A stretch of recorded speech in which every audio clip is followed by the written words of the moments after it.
Breaking news, and I mean breaking news. This news is music to my ears.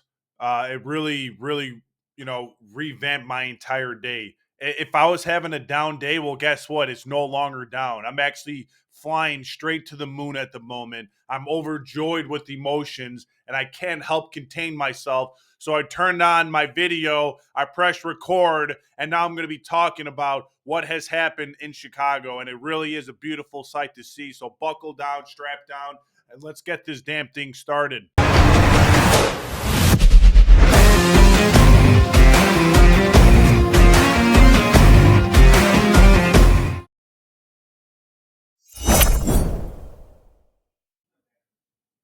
With that being said, welcome back to another episode of the Cubby Perspective. My name is Andrew, and I'm a podcast for the fans and by the fans. Right before we talk about the six roster invites for the Chicago Cubs, I do just want to talk about one thing, and that's Jed Hoyer. Jed Hoyer. Why is it so hard for Jed Hoyer to build a bullpen? I don't know. I actually do think I know. And that's because he refuses to actually invest in the bullpen. Jed Hoyer operates by, signing guys as a buy low, low risk, high reward type signing. And guess what? That barely or rarely ever works out. You cannot operate under such circumstances, especially being a big market team like the Chicago Cubs. Maybe you do that if you're the Oakland A's. Maybe you do that if you're the Tampa Bay Rays, right? Or the Colorado Rockies. That makes sense. But the Cubs, you know, like grabbing guys like Eli Morgan as well as Nate Pearson off the market and actually expecting them to do anything is a straight slap in the face to all Chicago Cubs fans around the entire globe. At this point, why did we get rid of Cody Bellinger?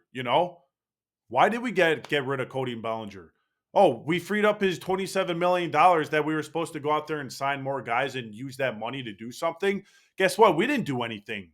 We left guys on the market like Kyle Finnegan. We left Tanner Scott. We left Kirby Yates out on the market that could have drastically helped us out. Or we could have even gone out there and made a trade for something, right? Take on a larger contract with another solidified good bullpen arm. But no, Jed Hoyer decides to every single year take flyers on guys like Pearson and Morgan, give them way too long of a leash until they blow all these games left and right, and then say, "Oh yeah, that didn't work out, but it didn't really matter because it was a low risk reward, a low risk signing. It didn't really cost us much." Oh yeah, well it cost us our damn sanity, Jed, huh? Nate Pearson, absolutely terrible. Eli Morgan, absolutely terrible. Nate Pearson on the season has a 10.38 ERA with a 2.35 whip. Eli Morgan, 12.27 ERA with a 2.05 whip. Right? And those two people collectively pitched damn near 20 innings in the month of April alone. And they were giving prime opportunities to get out of big moments where the Cubs needed them to come through, and they failed game in and game out. And we are just sending them down to the minors. Eli Morgan had an elbow injury, so that's even more pathetic that the Cubs had to wait until Eli Morgan got injured to get off this damn team. He should have been DFA'd and released, just like Nate Pearson. They should have even been optioned to AAA. Nate Pearson, like I said, should have been released. He's ass. He's not good.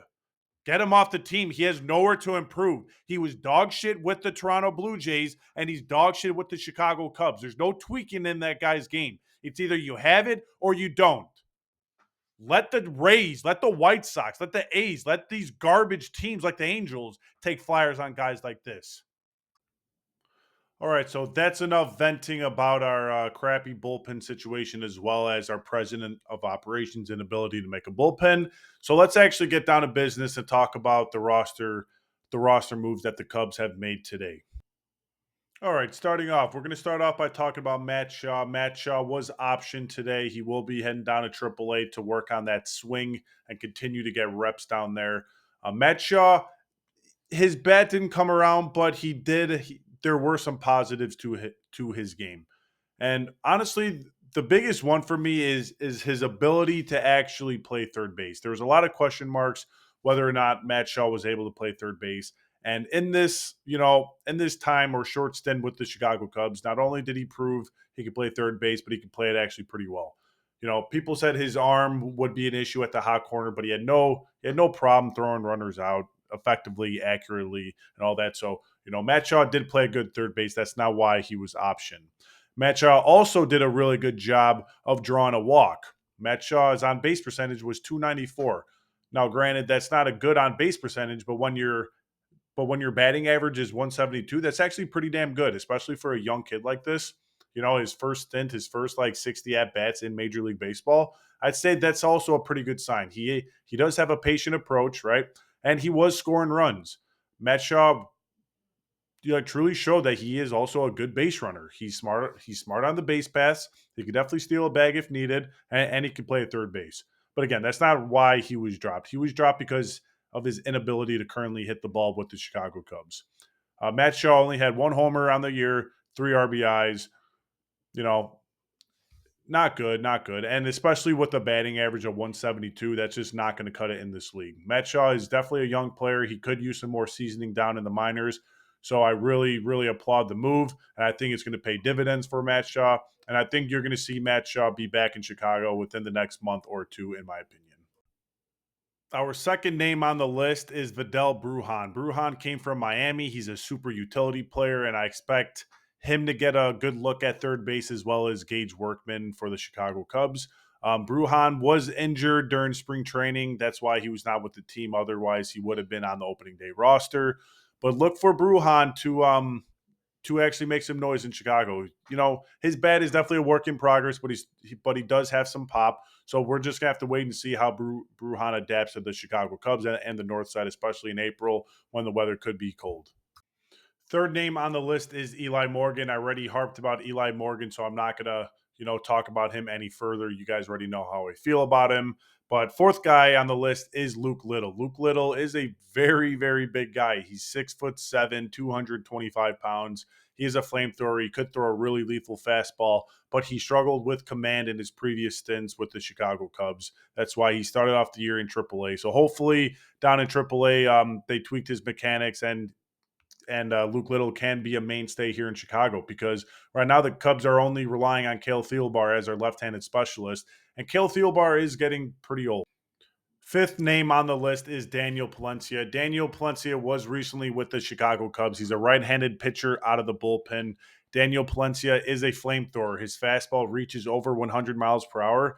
And if Daniel Palencia can just straight up command his pitches better, he's going to see a lot of success in this league. Daniel Palencia last year with the Chicago Cubs pitched 14.2 innings pitched. He recorded one save, 16 strikeouts, a 6.14 ERA, and a 1.77 WHIP. You see that ERA inflated because of his 1.77 WHIP. He was just giving up far too many walks, far too many base hits.